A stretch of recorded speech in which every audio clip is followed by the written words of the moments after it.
Starting పీపుల్‌కి ఏ విధంగా అర్థం అవ్వాలి, వాళ్ళ బాగా నేర్చుకోవాలనే ఉద్దేశంతోనే ఈ విధంగా చెప్తున్నాను. ఒక కొలతకి గూడా అలవాటు చేసుకోండి. ఇంతవరకు ఎవరైనా చెప్పారో లేదో నాకు తెలీదండి. నాకైతే ఇదే అలవాటు. అదే మీకు చెప్పదలుచుకున్నాను. ఈ విధంగా ఇట్ట పెట్టాననుకోండి, ఇక్కడంతా లూజ్ ఉంటది. ఇక్కడ గూడా ఎందుకంటే పాపం చక్కగా కట్ చేస్తారండి. కుట్టుకునేటప్పుడు సైడ్ జాయింట్ చేసేటప్పుడు ఇది కొంచెం వెనక్కైనా పెట్టైనా జాయింట్ చేస్తారు. లేతే ముందుకైనా పెడతారు. అప్పుడు ఫిట్టింగ్ రాదు వాళ్ళకి మంచిగా. ఇక్కడ పైన షోల్డర్ నుంచి పొడవెంత పెట్టాలనేది కూడా నేర్చుకోండి ప్రతి కొలతకి గూడాని. హాయ్ ఫ్రెండ్స్, అందరూ ఎలా ఉన్నారండి? ఈ రోజు వీడియో వచ్చేసి ఒక బ్లౌజ్ కటింగ్ అండి. ఫస్ట్ వచ్చేసి నేను తడిపి ఐరన్ చేసి పెట్టుకున్నానండి. ఓపెన్ పార్ట్స్ ఏమో అవతల వైపున ఉన్నాయి. క్లోజ్ పార్ట్ ఏమో నా వైపున ఉందండి. ఫస్ట్ వచ్చేసి ఏ క్రాసులు లేకుండా కింద వైపున ఒక లైన్ డ్రా చేద్దామండి.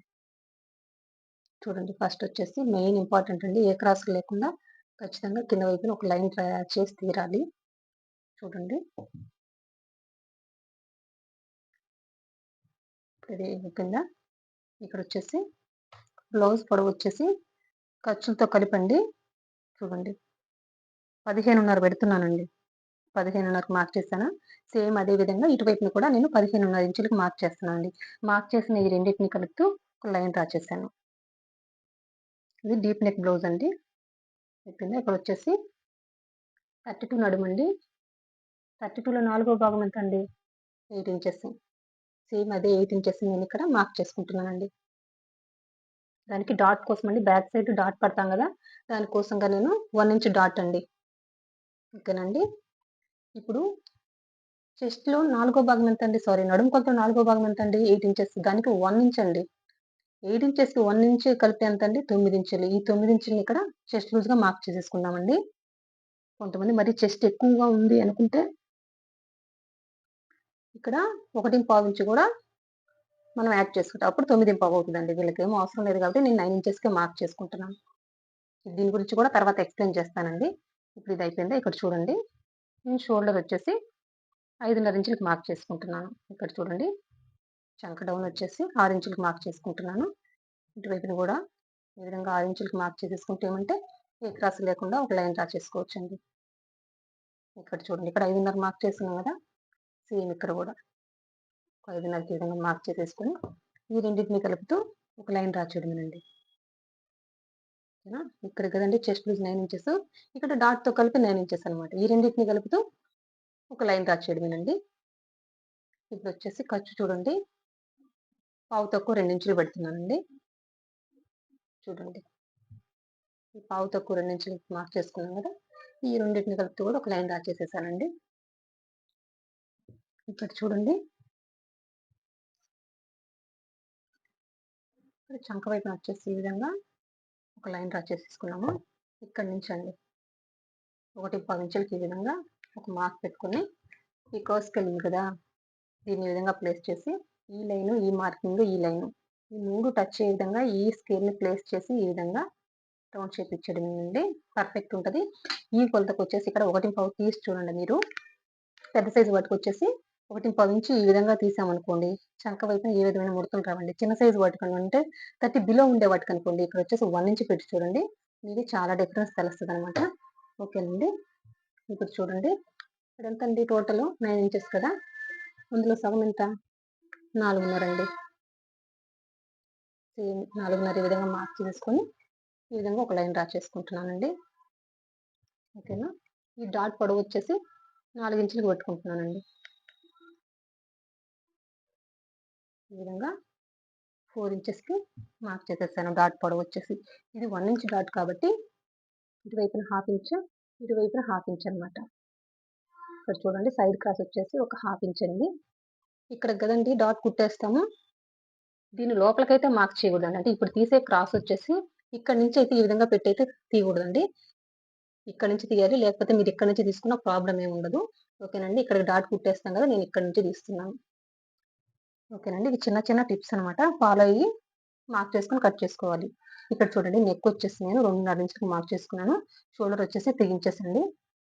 వీళ్ళకి వచ్చేసి బ్యాక్ నెక్ డీప్ వచ్చేసి 10.5 అండి. 10.5కి ఈ విధంగా మార్క్ చేస్తున్నాను. సేమ్ అదే విధంగా ఇటువైపు కూడా ఒక మార్క్ చేసుకుంటున్నానండి. మార్క్ చేసుకున్నట్టుగా ఇక్కడ ఒక లైన్ డ్రా చేస్తున్నాను. ఇక్కడ చూడండి, బ్యాక్ వచ్చేసి పైన వచ్చేసి 2.5 పెట్టాను కదా, కింద నెక్ వెడల్పు వచ్చేసి 3 ఇంచెస్ పెట్టుకుంటున్నానండి. వీళ్ళ ఇష్టం అనమాట. కస్టమర్ ఇష్టాన్ని బట్టి పోవాలి ఇక్కడ. బ్రాడ్ ఎక్కువైతే 3.5 కూడా పెట్టుకోవచ్చు, ప్రాబ్లం ఉండదు. కానీ వీళ్ళు 3 ఇంచెస్ వరకు ఓకే అన్నారు కాబట్టి నేను ఈ విధంగా మార్క్ చేశానండి. ఇది అయిపోయిందా. బ్యాక్ వచ్చేసి రౌండ్ నెక్ కాబట్టి ఈ విధంగా రౌండ్ షేప్ ఇచ్చేసానండి. ఇక్కడ వచ్చేసి ఇది బ్యాక్ డాట్ కోసం అండి. ఈ విధంగా రనప్ మార్క్ చేసుకుంటే ఏంటంటే కుట్టుకునేటప్పుడు ఈజీగా ఉంటుందండి. ఇది వచ్చేసి సైడ్ కుట్టుబడే దగ్గర ఈ విధంగా రనప్ మార్క్ చేసేసుకుంటున్నాను. ఇప్పుడు చూడండి, షోల్డర్ వైపున వచ్చేసి ఒక పావించండి, పావించు కంటే తక్కువ ఈ విధంగా డీప్ నెక్ కొలతలకు వచ్చేసి ఖచ్చితంగా ఇక్కడ పావించు కంటే తక్కువ ఆ విధంగా తీసేసి పావించి కూడా పెట్టుకోవచ్చు అండి, ప్రాబ్లం ఏమి ఉండదు. ఈ విధంగా క్రాస్గా డీప్ నెక్ కొలతలకు ఈ విధంగా క్రాస్ తీయడం వల్ల ఏంటంటే నెక్ జారదండి, ఇక్కడ పట్టుకొని ఉంటుంది స్టిఫ్గా, అప్పుడు మనకు షోల్డర్స్ జారదు అనమాట. ఇది ఒక టిప్ అండి. ఇంకొక వచ్చేసి ఇద్దరికి సరిపోదు ఈ నడుము కొలత ప్రకారం వెళ్తే అని చెప్పాను కదా, ఇద్దరు ఎవరంటే అండి కొంతమందికి వచ్చేసి ఈ చంక్రం ఎక్కువ ఉంటుందండి. అట్లాంటి వాళ్ళకి ఇక్కడ 6 ఇంచులు పెట్టామంటే కుదరదు అనమాట. హాఫ్ ఇంచు పెంచుకోవాల్సి వస్తుంది, పావించి కూడా పెంచుకొని ఈ విధంగా లైన్ డ్రా చేసేసుకుని వాళ్ళకి కావాల్సిన చంక లూజ్ ఇచ్చేయాలండి మనము. అంతే కదా, ఈ నడుము కొలత ప్రకారం ఓకే బానే ఉంది. చంక రౌండ్ ఎక్కువ ఉంది అన్నప్పుడు ఈ 6 ఇంచులో పెట్టేస్తే ఎట్లా అండి వీళ్ళకి. అప్పుడు ఇక్కడ నుంచి మార్క్ చేసుకోవాలి వీళ్ళకి. ఇక్కడ నుంచి 1.5 ఇంచుకి మార్క్ చేసేసుకుని ఈ విధంగా వీళ్ళకి లూజ్ ఇచ్చేయాలన్నమాట. ఏంటి అప్పుడు చంక రౌండ్ పర్ఫెక్ట్ గా సరిపోద్ది వీళ్ళకి, ఏ ప్రాబ్లం ఉండదండి. అదే కనుక మనం ఇక్కడ కుట్లు ఇప్పేసుకుంటూ పోదాంలే, చంక కావాల్సింది 8 ఇంచెస్ అనుకున్నామండి, 8 ఇంచెస్ ఓకే ఈ కొలత సరిపోద్ది, 8.5 9 ఉందండి, ఇక్కడ ఒక హాఫ్ ఇంచ్ పెంచేసుకుంటే 9 ఇంచులు వచ్చేస్తుంది కదా అనుకోవచ్చు. ఇక్కడ పెంచడం వల్ల ఏం జరుగుద్ది అంటే షోల్డర్ జారిపోద్దండి. అదే మీకు ఇక్కడ ఇవ్వాల్సిన ఈ డౌన్ ఇవ్వాలి మీరు. కొంతమంది పావించి ఇచ్చితే సరిపోద్ది, కొంతమంది హాఫ్ ఇంచ్ కూడా ఇవ్వాల్సి వస్తుందండి. అది చంక రౌండ్కులో ఎక్కువ ఉన్న వాళ్ళకి మాత్రమే ఈ టిప్ అనమాట. ఓకేనండి, ఇదంతా అయిపోయిందా. ఇప్పుడు ఇందాక ఇక్కడ 1.5 అని చెప్పాను కదండి, ఇక్కడ వచ్చేసి చెస్ట్ లూజ్ వరకు, చెస్ట్ లూజ్ ఎక్కువ ఉన్న వాళ్ళకి ఏంటంటే నడుము కొలత 1 ఇంచ్ కలిపితే డీప్ నెక్ సరిపోద్దండి. ఇక్కడ వచ్చేసి నడుము కొలత ఎంత అంటే 8 ఇంచెస్, 8 ఇంచెస్ కి 1 ఇంచ్ కలిపితే ఎంత 9 ఇంచెస్, 9 ఇంచెస్ ఇక్కడ మార్క్ చేసేసాను. కొంతమందికి ఏంటి చెస్ట్ ఎక్కువ ఉంటుంది, వాళ్ళకి వచ్చేసి 9 ఇంచెస్ సరిపోదు అనమాట, ఇంకొంచెం లూజ్ ఇవ్వాలి వాళ్ళకి. అప్పుడు ఒక పావించు, ఇక్కడ ఒక పావించు పెట్టడం వల్ల మనం టోటల్ చుట్టుకొలతలో 1 ఇంచ్ లూజ్ వచ్చేస్తుందండి. అంటే వాళ్ళకి కావాల్సిన ఫ్రీనెస్ ఇక్కడ వచ్చేస్తుంది అనమాట. అందుకనేసి ఇది కూడా గుర్తుపెట్టుకోవాలండి. అప్పుడు పావించి పెంచామనుకోండి నడుము కొలత యాక్టివ్ ఇట్లే ఉంటుందండి. ఇక్కడ నుంచి ఈ విధంగా కుడతాం అనమాట సైడ్ జాయిన్ చేసేటప్పుడు. వీళ్ళకి కావాల్సిన లూజ్ ఇక్కడ వచ్చేస్తుంది అనమాట. అంటే మనం టోటల్ ఈ చెస్ట్ లూజ్ మీద 1 ఇంచ్ పెంచుతాం అనమాట. ఆ పావించి అనేది 4 భాగాలు ఎంత 1 ఇంచ్ అనమాట. అదండి, అందుకోసమే ఇప్పుడు మార్క్ చేసుకున్నట్టుగా కట్ చేసేద్దాం. ఇక్కడ చూడండి, బ్యాక్ పార్ట్ కటింగ్ అయిపోయింది అనమాట. ఇంకోసారి ఎక్స్ప్లెయిన్ చేస్తానండి. నేను వచ్చేసి నడుము కొలత ప్రకారమే వెళ్తున్నానండి. ఇక్కడ మెయిన్ 2 పాయింట్స్ ఎక్స్ప్లెయిన్ చేయాలనుకుంటున్నానండి. ఇక్కడ వచ్చేసి పొడవు వచ్చేసి ఖర్చుతో కలిపి 15.5 పెట్టుకున్నాను. నడుము కొలత ఎంత అండి మనకి 32 అనమాట. 32లో 4వ భాగం ఎంత అండి 8 ఇంచెస్. ఇప్పుడు ఈ 8 ఇంచెస్ కి 1 ఇంచ్ కలపాలండి. 32కి 1 ఇంచ్ కలిపితే సరిపోద్ది, అప్పుడు చెస్ట్ లూజ్ వస్తుంది అనేది మీరు మైండ్ లోంచి తీసేయండి. ఒకసారి అట్లా అనుకుంటారేమో, అందుకని చెప్తున్నా. 32లో 4వ భాగం ఎంత 8 ఇంచెస్. ఆ 4వ భాగానికి 1 ఇంచ్ కలిపితే చెస్ట్ లూజ్ యాడ్ చేయాలండి. ఇక్కడ 8 ఇంచెస్ కి 1 ఇంచ్ వచ్చేసి ఇక్కడ డాట్ కోసం యాడ్ చేసేసుకుని 9 ఇంచెస్ మార్క్ చేసుకున్నాను. ఇక్కడ వచ్చేసి మనకి చెస్ట్ లూజ్ 4వ భాగం 8కి 1 ఇంచ్ యాడ్ చేసుకున్నాను. ఎవరికైనా కనుక చెస్ట్ ఎక్కువ ఉంటే అట్లాంటి వాళ్ళకి వచ్చేసి ఒక 1/4 ఇంచ్ ఎక్స్ట్రా పెట్టుకోరు. అంటే ఈ నడుము కొలతకి 1.5 ఇంచ్ యాడ్ చేయాలండి. ఇది డీప్ నెక్ మాత్రమే వర్తిస్తుందండి. మళ్ళీ హై నెక్ వచ్చేసి అది వేరే కొలత అనమాట. ఇప్పుడు వచ్చేసి చెస్ట్ ఎక్కువ ఉంటే నడుము కొలతకి 1.5 ఇంచ్ యాడ్ చేసుకొని ఇక్కడ 9.5కి మార్క్ చేసేసుకోండి. అప్పుడు మీకు కావాల్సిన చెస్ట్ లూజ్ కి కొంచెం ఫ్రీగా ఉంటుందండి, టైట్ గా ఫిట్ గా అనిపించదు. ఇంకో కొలత ఏంటంటే కొంతమందికి వచ్చేసి చంక రౌండ్ ఎక్కువ ఉంటుందండి. ఈ చంక రౌండ్ ఎక్కువ ఉన్న వాళ్ళకి ఏం చేయాలండి, ఇప్పుడు ఈ కొలతకు వచ్చేసి షోల్డర్ వచ్చేసి 5.5 పెట్టుకున్నాను, చంక రౌండ్ వచ్చేసి 6 ఇంచులకు పెట్టుకున్నానండి. ఈ చంక రౌండ్ ఎక్కువ ఉన్న వాళ్ళకి 6 ఇంచులు పెడితే వాళ్ళకి సరిపోదండి. ఇక్కడ ఒక 6.5 గాని 6.5 గాని, అంటే వాళ్ళ రౌండ్ ని బట్టి అండి, అట్లా పెంచుకుంటూ పోతే వాళ్ళకి కావాల్సిన లూజ్ వచ్చేస్తుంది. ఇప్పుడు మనం ఇక్కడ నుంచి 1.5 మార్క్ చేసేసుకోవాలి. ఈ కొలతకైతే 6.5 పెట్టుకున్నారనుకోండి, అప్పుడు వచ్చేసి ఇక్కడ నుంచి 1.5 మార్క్ చేసేసుకోవాలా. అంతేనండి. అప్పుడు వీళ్ళకి కావాల్సిన చంక రౌండ్ కరెక్ట్ గా సరిపోద్ది అనమాట. అంతే కదా, ఒక హాఫ్ ఇంచ్ కదా మనకి. ఇప్పుడు ఈ నడుము కొలతకి 8 ఇంచెస్ అనుకోండి, 8 ఇంచెస్ కి ఇది ఓకే 6 ఇంచులు. ఇప్పుడు ఇదే నడుము కొలతకి చంక రౌండ్ 9 ఇంచులు ఉందనుకోండి, ఇక్కడ ఒక హాఫ్ ఇంచ్ ఇక్కడ పెంచేసుకుంటే పోద్ది, ఇక్కడ నుంచి ఈ విధంగా జాయిన్ చేస్తే సరిపోద్దేమో, సైడ్ కుట్టేసుకుంటే సరిపోద్ది కదా. అప్పుడు ఖచ్చితంగా మీకు షోల్డర్స్ జారిపోతాయండి. సరేనా. అందుకనేసి చంక రౌండ్ ఎక్కువ ఉన్నప్పుడు వచ్చేసి ఇక్కడ ఒక 1/2 ఇంచ్ హాఫ్ ఇంచ్ ఈ విధంగా డౌన్ చేసుకొని చెక్ చేసుకోవాలి తప్పితే ఇక్కడ కాదు ఇక్కడ పెంచకూడదు. ఓకేనండి. ఇది మైండ్‌లో పెట్టుకోండి. చెస్ట్ లూజ్ ఎక్కువ ఉంటేనే ఇక్కడ కొంచెం పెంచుకుంటూ పోవాలండి. చంక రౌండ్ ఎక్కువ ఉంటే ఈ పార్ట్ పెంచుకుంటూ పోకూడదు. ఇది పెంచుకుంటూ పోవాలా. ఇది తగ్గాలి. అంటే చంక రౌండ్ ఉంటే ఈ చంక డౌన్ కిందకి పెంచుకోవాలా. ఇంకా తక్కువ ఉందనుకోండి పైకి పెంచుకోవాలా. అంతేగాని ఇప్పుడు చంకకి, చెస్ట్‌కి సంబంధం ఈ చంకకి ఈ చంక వచ్చేసి ఎక్కువ ఉందనుకోండి, ఇది పెంచేసుకుంటే చెస్ట్ లూజ్ పెంచేసుకుంటే ఆ లూజ్ వచ్చేస్తది కదా అనుకోవచ్చు. అట్లా కానే కాదండి. చంక లూజ్ ఎక్కువ ఉంటే చంక డౌన్ ఎక్కువ చేసుకోవాలా. చెస్ట్ లూజ్ ఎక్కువ ఉందనుకోండి, చెస్ట్ ఎక్కువ ఉంటే ఈ చెస్ట్ లూజ్‌ని పెంచుకోవాలి. ఇదొక్కటే మెయిన్ అండి. ఇక్కడ ఏమీ లేదు కన్‌ఫ్యూజను. ఇక్కడండి మార్క్ చేసుకున్నట్టుగా కటింగ్ అయిపోయింది. నెక్‌ని మళ్ళీ కట్ చేస్తాను. ఇక్కడ మెయిన్ ఇంకోటి ఏంటంటే ఇది ఓన్లీ బ్యాక్ పార్ట్‌కే కదండీ పావించు. ఫ్రంట్ పార్ట్‌కి కూడా కట్ చేయాలి. అప్పుడే షోల్డర్ జారకుండా పట్టుకొని ఉంటది. నెక్ గట్టిగా పట్టుకొని ఉంటది. ఓకేనండి. ఇప్పుడు హ్యాండ్స్ కట్ చేద్దాం.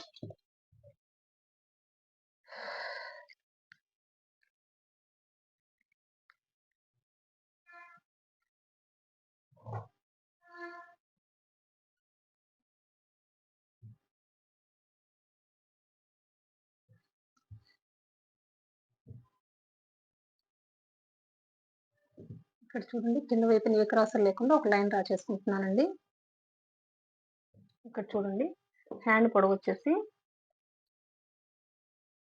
ఖర్చులతో కలిపి 8.5 ఇంచులకు మార్క్ చేస్తున్నానండి. 8.5కి మార్క్ చేశాను. సేమ్ అదే 8.5 ఇటువైపున కూడా ఈ విధంగా మార్క్ చేసేసుకుంటున్నాను. మార్క్ చేసుకున్నట్టుగా ఈ రెండింటిని కలుపుతూ ఒక లైన్ డ్రా చేస్తున్నానండి. ఇక్కడ చూడండి చంక డౌన్ వచ్చేసి ఇది పెద్ద సైజే కాబట్టి ఈ విధంగా 3.5 ఇంచులకు మార్క్ చేస్తున్నానండి. మార్క్ చేసుకున్నట్టుగా ఈ విధంగా ఒక లైన్ డ్రా చేస్తున్నాను. ఇక్కడ నుంచి చూడండి 8 ఇంచెస్‌కి మార్క్ చేసుకుంటున్నానండి. ఇక్కడ హ్యాండ్ లూజ్ వచ్చేసి 6 ఇంచులు అనమాట. వీళ్ళకొచ్చేసి 6 ఇంచులు పెట్టుకుంటున్నాను. చూడండి రెండింటిని కలుపుతూ ఈ విధంగా ఒక లైన్ డ్రా చేస్తున్నానండి. ఇప్పుడు చూడండి షోల్డర్ దగ్గర నుంచి ఈ విధంగా 2 ఇంచెస్‌కి మార్క్ చేశాను. ఇక్కడ నుంచి ఇక్కడ చంక దగ్గర మార్క్ చేశాను కదా 8 ఇంచెస్ ఈ రెండింటిని కలిపి ఒక లైన్ డ్రా చేశాను. ఇక్కడ మెయిన్ మీరు గమనించాల్సింది హ్యాండ్ షేప్ పర్ఫెక్ట్‌గా తీయొచ్చండి బిగినర్స్ కూడా. ఒక పావించండి. ఇక్కడ వచ్చేసి ఒక పావించి ఆ విధంగా డౌన్ చేసేసుకొని ఇక్కడ నుంచి ఈ విధంగా ఆ పావించులోకి కరువు తిరగాలండి. ఇక్కడ నుంచి లైన్‌లోకి కలిసిపోవాలి. ఇప్పుడు ఇంక కిందకెళ్ళే కొద్దీ పావించు కంటే తక్కువ అనమాట. అంతే. చూడండి పర్ఫెక్ట్ హ్యాండ్ షేప్ వచ్చేసింది కదా! ఇప్పుడు హ్యాండ్‌ని కట్ చేసుకుందామండి. ఇక్కడ చూడండి హ్యాండ్ కటింగ్ అయిపోయిందనమాట. వచ్చేసి హ్యాండ్‌కి ఫ్రంట్ లోతు తీద్దామండి.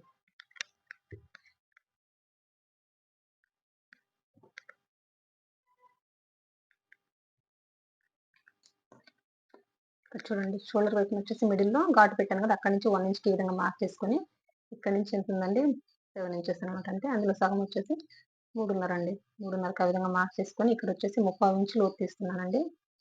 3/4 ఇంచు లోతు ఈ విధంగా మార్క్ చేసుకొని ఇప్పుడు చూడండి బాగా గమనించండి. ఇక్కడ నుంచి స్టార్టింగ్ వచ్చేసి సన్నగా రావాలండి. స్టార్టింగ్ లావుగా తీయకూడదు. 3/4 ఇంచు ఉంది కదా! అందులోకి కలిపేయాలనమాట. అక్కడి నుంచి చూడండి ఇప్పుడు 1 ఇంచ్ మార్క్ చేసుకున్నాం కదా! అందులోకి కలిపేయడమేనండి. ఓకేనండి. ఇప్పుడు చూడండి మార్క్ చేసుకున్నట్టుగా కట్ చేసేస్తాను. స్టార్టింగ్, ఎండింగ్ వచ్చేసి సన్నగా రావాలండి.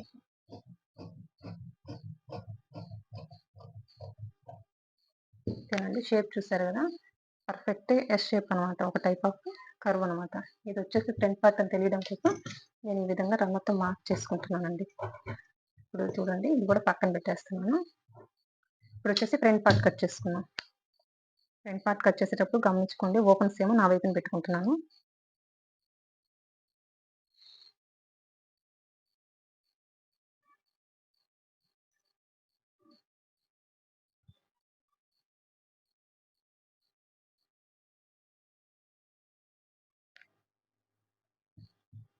ఇప్పుడు చూడండి బ్యాక్ పార్ట్‌ని తీసుకొచ్చి ఫ్రంట్ పార్ట్ కోసం క్రాస్‌గా మార్క్ చేసేసుకుందాం. ఇక్కడ చూడండి ఫ్రంట్ పార్ట్ కటింగ్ కోసం బ్యాక్ పార్ట్‌ని ఈ విధంగా క్రాస్‌గా పెట్టేసి మొత్తం అవుట్‌లైన్ డ్రా చేశానండి. ఇక్కడ వచ్చేసి చంక దగ్గర ఈ మార్కింగ్ ఉంది కదా! ఈ మార్కింగ్ మీద రన్నర్‌తో ఒకసారి ఈ విధంగా మార్క్ చేసుకుంటున్నానండి. ఇంకోటేంటంటే షోల్డరు, చంకని ఇప్పుడే కట్ చేసుకుంటే మనకి ఏ విధమైన ఎక్సెస్ రాదండి. కరెక్ట్‌గా వస్తదనమాట. తర్వాత కట్ చేసుకుంటే నేను మార్కింగ్ అవతల వైపైన, ఇవతల వైపైన కట్ చేయొచ్చు. అప్పుడొచ్చేసి కొంచెం ఫ్రంట్ పార్ట్ ఎక్సెస్ రావచ్చండి. అందుకోసం ఈ టిప్ చెప్తున్నాను. చూడండి.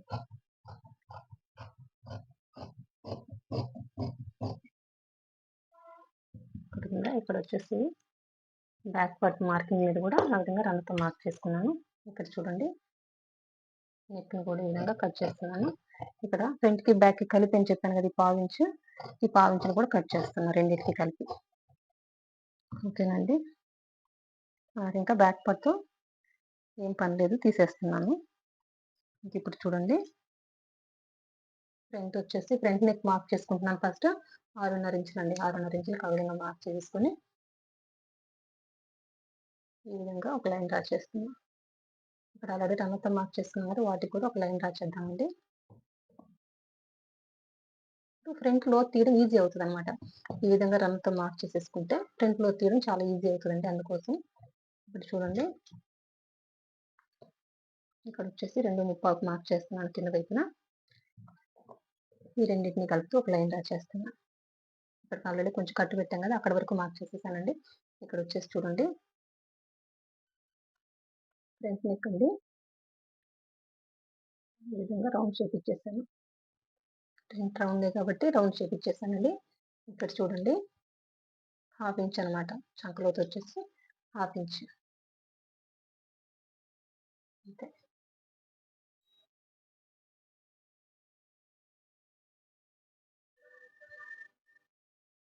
ఈ విధంగా 1/2 ఇంచ్ లోతు తీసేసాము. ఇది వచ్చేసి బ్యాక్ పార్ట్ మార్కింగ్ అనమాట. ఇక్కడ చూడండి 5.25 ఇంచులకు మార్క్ చేస్తున్నాను. ఇక్కడ నుంచి ఫ్రంట్ నెక్ నుంచి కింద కాజాగా చేపట్టి కుట్టుకోవడానికండి. కింద పార్ట్ ఇక్కడ వరకు ఉక్సులు పట్టిని ఇంతవరకు మార్క్ చేసేసాను. ఇక్కడ చూడండి ఒక 1/2 ఇంచ్ లోపలికి మార్క్ చేశాను. ఇక్కడ వచ్చేసి 1/4 ఇంచ్ లోపలికి మార్క్ చేశాను. ఈ రెండింటిని కలిపి ఒక లైన్ డ్రా చేస్తున్నానండి. ఈ 1/4 ఇంచ్ ఏంటంటే స్టార్టింగ్ బుక్స్ కొంతమందికి లూజ్ ఉంటుందండి. అందుకోసం ఇంకోటి ఏంటంటే మెయిన్ షోల్డర్స్ జారుకోకుండా పట్టుకుంటుందండి. ఇక్కడ ఫిట్ గా మనం స్టార్టింగ్ బుక్స్ కనుక కరెక్ట్ గా పెట్టుకుంటే కూడా షోల్డర్స్ జారదనమాట. అందుకనండి మెయిన్ వచ్చేసి ఫ్రంట్ పొడవు అండి. ఫ్రంట్ పొడవు వచ్చేసి ఈ నడుము కొలతకు వచ్చేసి 13.5 ఇంచెస్ మార్క్ చేసుకుంటున్నా. మార్క్ చేసినట్టుగా ఈ విధంగా లైన్ డ్రా చేస్తున్నానండి. ఇక్కడ చూడండి ఇక్కడ ఇది బ్యాక్ పార్ట్ మార్కింగ్ కదా, ఇక్కడ నుంచి ఈ విధంగా 2.5 ఇంచులకు మార్క్ చేసుకుంటున్నానండి. ఇక్కడ డాట్ వచ్చేసి ఈ విధంగా 2.5 ఇంచులకు మార్క్ చేసేసుకున్నాను. ఫస్ట్ ఇక్కడ చూడండి ఇక్కడికి 1/2 ఇంచ్ యువతలకు మార్క్ చేసుకున్నాను కదా మార్కింగ్ కంటే, ఈ రెండింటిని కలుపుతూ ఒక లైన్ డ్రా చేస్తున్నానండి. ఓకేనా, ఇప్పుడు చూడండి ఇది ఎంత వచ్చిందో చూద్దాము. 3.5 వచ్చిందండి. 3.5 ఈ విధంగా పెట్టేసి మనకి ఎంత కావాలి నడుము కొలత 8 ఇంచెస్ కావాలండి. ప్లస్ ఒక 1/4 ఇంచ్ వచ్చేసి ఉక్సులు పట్టి కాజా పట్టి కుట్టుకుంటాం కదా, అందుకోసం మొత్తం 8.25 ఈ విధంగా మార్క్ చేసుకుంటున్నానండి. ఇక్కడికి ఇది కదా 13.5 గీత. ఇక్కడ నుంచి పై వైపుకి వచ్చేసి ఒక 3/4 ఇంచ్ అండి. 3/4 ఇంచ్కి ఈ విధంగా మార్క్ చేసుకుని ఇక్కడ నుంచి ఈ విధంగా క్రాస్గా ఒక లైన్ డ్రా చేయడమేనండి. ఓకేనా, ఇప్పుడు ఒకసారి కొలుచుకొని చూద్దామండి. ఇక్కడ నుంచి 3.5 కదా, ఇక్కడ నుంచి 8.5 వచ్చిందండి. మనకు కావాల్సింది 8.25. అందుకని ఇక్కడికి మార్క్ చేశాను. అంటే క్రాస్ వల్ల ఏంటంటే లెంత్ పెరుగుద్ది, అది కూడా ఒకసారి చెక్ చేసుకోవాలండి. ఇప్పుడు చూడండి ఈ విధంగా మార్క్ చేసేసాను. ప్లస్ ఖర్చు. ఓకేనండి, ఇంకోటి ఏంటంటే జాకెట్ అంతా కుట్టి వేసుకున్న తర్వాత ఈ ఉక్స్ దగ్గర గ్యాప్ వచ్చేస్తుంది. ఏంటంటే ఫిట్నెస్ వల్ల వచ్చేసి ఉక్స్ దగ్గర ఇక్కడ త్వరలాగా అట్లా వస్తుంటుంది కదా, ఉక్స్కి కాజాపట్టికి మధ్యలో అది కూడా రాకుండా చూసుకోవాలంటే మీరు ఇక్కడ ఈ చెస్ట్ కావాల్సిన లూజ్ ఇవ్వకపోవడం వల్ల అట్లా జరుగుతుంది. ఇక్కడ సైడ్ కానీ ఈ చెస్ట్ కూడా ఈ డాట్ చెస్ట్ ఎక్కువ ఉన్నప్పుడు మనం తక్కువ పట్టామనుకోండి, అది ఎట్లా ఫిట్ ఉంటుందండి, ఇట్లా గ్యాప్ వచ్చేస్తుంది అనమాట ఫ్రంట్. ఇంకోటి ఏంటంటే ఇక్కడ పైన షోల్డర్ నుంచి పొడవు ఎంత పెట్టాలనేది నేర్చుకోండి ప్రతి కొలతకి కూడా. ఎందుకంటే కొంతమందికి ఇక్కడ కొంచెం ఎక్కువ పెట్టేయడం వల్లే కదండి జారుతుంది. చెస్ట్ వచ్చేసి కొంచెం ముందుకి జారినట్టు ఉంటుంది. దేనివల్ల అంటే ఈ ఫ్రంట్ వచ్చేసి కరెక్ట్ గా పెట్టరు. వాళ్ళు ఇష్టం వచ్చినట్టు హైట్ని చూసేసి ఏదేదో ఒక కొలతను చూసి పెట్టేసుకుంటారు. అప్పుడు ఎక్కువ పెట్టాల్సిన దానికంటే ఎక్కువ పెట్టేసి ఇది ముందుకు జారినట్టు ఉంటుంది. కానీ కరెక్ట్ గా అట్లాగా కూర్చోదు కదా చెస్ట్ షేప్ పట్టి మీద, అది జారినట్టు ఉంటుంది. దాన్ని ఎట్లా మళ్ళీ సరి చేయాలనేది వాళ్ళకి అర్థమే అవ్వదు అనమాట. అందుకనేసి ఈ విధంగా అలవాటు చేసుకోండి మీరు. షోల్డర్ నుంచి ఎంత పెట్టాలనేది ప్రతి ఒక్క కొలతకి కూడా అలవాటు చేసుకోండి. ఇంతవరకు ఎవరైనా చెప్పారో లేదో నాకు తెలియదండి. నాకైతే ఇదే అలవాటు, అదే మీకు చెప్పదలుచుకున్నాను. సేమ్ ఇక్కడే కుట్టుబడుతుంది, అందులో ఏ డౌట్ లేదు. ఫ్రంట్కైనా బ్యాక్ అయినా. ఇది కూడా అండి ఎందుకంటే పాపం చక్కగా కట్ చేస్తారండి. కుట్టుకునేటప్పుడు సైడ్ జాయింట్ చేసేటప్పుడు ఇది కొంచెం వెనక్కైనా పెట్టైనా జాయిన్ చేస్తారు. లేకపోతే ముందుకైనా పెడతారు. అప్పుడు ఫిట్టింగ్ రాదు వాళ్ళకి మంచిగా. ఈ చంక దగ్గర కూడా మెయిన్. కొంచెం చంక దగ్గర నుంచి కుట్టు స్ట్రెయిట్‌గా రాదని కూడా కంప్లెయింట్ చెప్తారు. ఈ విధంగా మార్క్ చేసుకోండి. బ్యాక్‌కి, ఫ్రంట్‌కి మార్క్ చేసుకొని రన్నర్‌తో యాజ్ ఇట్ ఈజ్‌గా సైడ్ జాయిన్ చేసేటప్పుడు వచ్చేసి ఇట్లా పెడతాం. హ్యాండ్ ఎక్కిచ్చేసిన తర్వాత దీనికి ఈ విధంగా పెట్టేసి సైడ్ జాయిన్ చేసేయడమేనండి ఇంకా. ఇలా ఏ మార్పు లేదు. ఇక్కడ షేప్ పట్టి జాయిన్ చేసుకున్న తర్వాత ఇంకా స్ట్రెయిట్‌గా ఒక లైన్ డ్రా చేసేసుకుంటాము. మన పద్ధతిలో షేప్ పట్టి కట్ చేసుకుంటే కొంచెం ఫ్రంట్ వైపు ఎక్కువ వస్తదండి. బ్యాక్ ఇక్కడ నుంచి కొంచెం ఎక్సెస్ వచ్చిందంటే హాఫ్ ఇంచ్ ఎక్స్‌ట్రా తీసుకుంటాను కాబట్టి ఎక్సెస్ వచ్చినా పర్వాలేదు. స్ట్రెయిట్‌గా ఈ విధంగా లైన్ డ్రా చేసేసుకొని ఇక్కడున్న ఎక్సెస్ కట్ చేసేస్తాం. ఈ విధంగా షేప్ పట్టి ఇదే జాయిన్ చేసేసామనుకోండి. ఈ విధంగా స్ట్రెయిట్‌గా లైన్ డ్రా చేసేసాం. ఇప్పుడు మనకి డాట్ పట్టేసిన తర్వాత ఎంత కావాలండి మనకి నడుము కొలత ఎంత? 8 ఇంచెస్. ఉక్సులు పట్టి, కాజా పట్టికి కలిపి మనం 8.25 ఇంచెస్ చేసుకొని ఇక్కడి నుంచి ఈ విధంగా షేప్ ఇవ్వాలండి. షేప్ పట్టీకి. అది నేను కట్ చేసేటప్పుడు నాకు అలవాట్లేదండి. నేను కుట్టుకునేటప్పుడే నాకు అలవాటు. అందుకని మీకు ఒక మాట చెప్తున్నా ముందుగా. ఈ విధంగా ఇట్లా క్రాస్‌గా ఉంటదండి. ఇట్లా ముందుకొచ్చిందనుకోండి ఒకవేళ, ఈ విధంగా ఇట్ట పెట్టాననుకోండి, ఇక్కడంతా లూజ్ ఉంటది. ఇక్కడ కూడా మీకు లూజ్ ఉంటదనమాట. ఇదంతా ఓకే. ఇక్కడ లూజ్ ఉంటది. అంటే కుట్టి వేసుకున్న తర్వాత ఇక్కడంతా ఓపెన్‌గా కొంచెం లూజ్‌గా ఉంటది. ఇవన్నీ సరి చేయలేరనమాట. అందుకని కటింగ్ కార్టే కాదండి, స్టిచ్చింగ్ వీడియోలు కూడా చూడండి. నేను అన్ని ఒకే పద్ధతిలో చెప్తున్నాను. ప్రతివి కూడా స్టార్టింగ్ పీపుల్‌కి ఏ విధంగా అర్థం అవ్వాలి, వాళ్ళ బాగా నేర్చుకోవాలనే ఉద్దేశంతోనే ఈ విధంగా చెప్తున్నాను. ఇక్కడి నుంచి ఇట్లా. ఈ విధంగా క్రాస్ తీసుకుంటా. అది ముందుగా తీస్తే అర్థం కాదండి. కుట్టుకునేటప్పుడే అర్థమవుతది. అంతేనండి. ఇంకా అర్థమైందని అనుకుంటున్నాను. ఇప్పుడు మార్క్ చేసుకున్నట్టుగా కట్ చేసేస్తా. ఇక్కడ ఒక మెయిన్ ఇంపార్టెంట్ పాయింట్ కూడా ఏంటంటే అండి, జాకెట్ అంతా కుట్టి వేసుకున్న తర్వాత ఈ షోల్డర్ వచ్చేసి ఫ్రంట్‌కి లాగినట్టు ఉంటదండి. ఫ్రంట్ వైపు వచ్చేసి లాగినట్టు ఉంటది. అది ఎందుకు అనంటేను, మీరు ఇక్కడ తీసుకున్న నడుము కొలత ఎంత ఉంటదో దానికి లూజ్‌గా ఉన్నారనుకోండి, ఈ చెస్ట్ బరువు వల్ల అది ముందుకు లాగినట్టు ఉంటది. అది కూడా ఒకసారి చెక్ చేసుకోండి. ఎంత ఫిట్‌గా వేసుకుంటారో నడుము వైపునొచ్చేసి అంతే కరెక్ట్‌గా అండి. ఫిట్‌గా అంటే ఊపిరన్నట్టు కాదు. ఎంతుందో నడుము కొలత అంత కరెక్ట్‌గా పెట్టేసి కుట్టేయాలన్నమాట. అప్పుడు మనకు పర్ఫెక్ట్‌గా ఉంటదండి. ఓకేనా? ఇప్పుడు చూడండి. ఇది బ్యాక్ పార్ట్. ఇదిగోండి. ఇది ఫ్రంట్ పార్ట్. ఇది హ్యాండ్స్. ఇక్కడ నేను చెప్పాను గదా! ఒక కొలత తీస్తానని. ఇది షేప్ పట్టి ఒక కొలత తీస్తానండి ఇందులో. ఎవరికైనా ఈజీగా అర్థం అవ్వాలనమాట. ఇక్కడ నుంచి 3.5 గదా! ఈ డాట్ కుట్టేస్తాం గదా! ఇక్కడ నుంచి ఎంతుందండి? 10.25 ఉందనమాట. ఇప్పుడొచ్చేసి షేప్ పట్టింది కట్ చేస్తాను చూడండి. ఒకే మెథడ్ ఎవరికైనా సెట్ అవుతదండి. అయితే కొంచెం కొంతమందికి ఎక్సెస్ ఎక్కువుంటది. కొంతమందికి తక్కువుంటది. అంతే తేడా. కానీ ఇదే పద్ధతి అలవాటు చేసుకోండి. నేను చెప్పాను గదా! ప్రతి పాయింట్ కూడా బిగినర్స్‌ని నా దృష్టిలో ఉంచుకొని నేను చెప్తున్న ప్రతి ఒక్క పాయింట్ అండి. ఓకేనా? ఫస్ట్ ఇక్కడ ఒక లైన్ డ్రా చేసుకుంటున్నానండి. ఇక్కడ చూడండి. ఈ విధంగా స్ట్రెయిట్‌గా ఒక లైన్ డ్రా చేసేసుకుంటున్నాను. ఇక్కడొచ్చేసి ఫ్రంట్ వైపు వచ్చేసి 4.5. మొత్తం ఎంతండి షేప్ పట్టి పొడవు మనకక్కడ 10.25. దానికి ఒక హాఫ్ ఇంచ్ యాడ్ చేస్తే పావు తక్కువ 11 ఇంచులకి మార్క్ చేసేసుకుంటున్నా పొడవు. షేప్ పట్టి పొడవు. ఈ విధంగా మార్క్ చేసేసుకొని లైన్ డ్రా చేసేసుకుంటున్నానండి. ఇక్కడొచ్చేసి బ్యాక్ వైపునొచ్చేసి 4 ఇంచెస్ అనమాట. ఇక్కడ చూడండి. ఇక్కడ నుంచి 3.5కి ఈ విధంగా మార్క్ చేసేసుకొని కింద వైపున కూడా 3.5 అండి. ఇది కొంచెం పెద్ద సైజ్ బ్లౌజులకొచ్చేసి ఈ మెజర్‌మెంట్. చిన్న సైజ్ వాటికొచ్చేసి ఇక్కడ ఫ్రంట్ 4.5 తీసుకున్నాం గదా! వాళ్ళకొచ్చేసి 4 తీసుకోండి. ఇక్కడ 4 తీసుకున్నాం గదా! ఇక్కడొచ్చేసి 4.5, 3.5, 4 తీసుకున్నాం. ప్రతి దాంట్లో ఒక హాఫ్ ఇంచు తగ్గిచ్చేసి మార్క్ చేసేసుకుంటే చిన్న సైజ్ వాటికి కూడా సెట్ అయిపోద్దండి. అంతే. ఈ విధంగా షేప్ ఇచ్చేయడమే. ఇప్పుడు మార్క్ చేసుకున్నట్టుగా కట్ చేయడమే. ఇదొచ్చేసి ఫ్రంట్, ఇదొచ్చేసి బ్యాక్ అండి. ఓకేనా? మార్క్ చేసినట్టుగా ఇప్పుడు కట్ చేద్దాం. ఇక్కడ చూడండి షేప్ పట్టి కటింగ్ కూడా అయిపోయింది. ఇది ఫ్రంట్ పార్ట్ అని తెలియడం కోసం ఈ విధంగా ఘాటు పెట్టేసాను. చూడండి మనం ఈ విధంగా జాయిన్ చేసేస్తాం కదా! ఇక్కడ నుంచి ఈ విధంగా స్ట్రెయిట్‌గా లైన్ డ్రా చేసుకుంటానండి నేను. ఈ విధంగా స్ట్రెయిట్‌గా లైన్ డ్రా చేసేసుకొని ఈ డాట్ పట్టిన తర్వాత ఇప్పుడు ఇక్కడి నుంచి ఎంతుందో చూసుకుంటానండి. ఇక్కడి నుంచి నాకొచ్చేసి 8.25 కావాలి. ఇక్కడికి 8.25 వచ్చిందనుకోండి, ఏంటి ఈ విధంగా పెట్టేసి క్రాస్‌గా ఈ పార్ట్ అంతా కట్ చేసేస్తానండి. అంతేగాని ఈ ఫ్రంట్ పార్ట్ ఉంది కదా! దీనికి కూడా యాజ్ ఇట్ ఈస్‌గా పైకేం కట్ చేయనండి. కేవలం ఈ కొంచెం పార్ట్ మాత్రమే కట్ చేసేస్తాను. అప్పుడు మీకు ఫిట్టింగ్ కూడా పర్ఫెక్ట్ ఉంటదండి. అంతేనండి. నా వీడియో గనుక నచ్చినట్లయితే లైక్ చేయండి, షేర్ చేయండి, సబ్స్క్రైబ్ చేయండి. థాంక్ యూ అండి. Thank you for watching. By.